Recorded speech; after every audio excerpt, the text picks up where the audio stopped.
Hello friends, mini ब्लॉगमध्ये तुमचं मनापासून स्वागत करते। आज या ठिकाणी सगळं माझं आवरून झालेलं आहे आणि आपल्याला जायचं आहे सत्यनारायणाच्या पूजेला। तर मावस नणंदबाई आहेत, त्यांच्याकडे मुलगा आणि सून युकेवरून आलेले आहेत, तर त्यांच्या हाताने सत्यनारायणाची पूजा होणार आहे।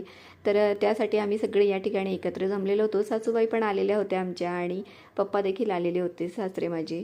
तर या ठिकाणी बघा, नवीन नवरी आणि नवरदेव त्यांच्या हाताने सत्यनारायणाची पूजा होणार आहे। तर पूजेला बसण्याची तयारी चाललेली आहे।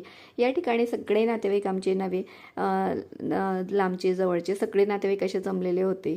तर मस्त अशी सत्यनारायणाची पूजा वगैरे या ठिकाणी झाली। त्यानंतर सगळ्यांनी थोडासा अल्पोपहार केल्यानंतर बाहेर जाणार होतो आम्ही सगळे नातेवाईक मिळून जेवणासाठी। तर या ठिकाणी गप्पा गोष्टी चाललेल्या आहेत आणि अजून दुसऱ्या दिवशी मोठं रिसेप्शनसाठी होण्यात आलेलं होतं, तर त्याची तयारी चाललेली होती। तर रिसेप्शन कसं अटेंड केलं आणि रिसेप्शनमध्ये काय मजा आली पुढच्या मिनी ब्लॉगमध्ये बघू, भेटूया पुढच्या ब्लॉगमध्ये। तोपर्यंत बाय।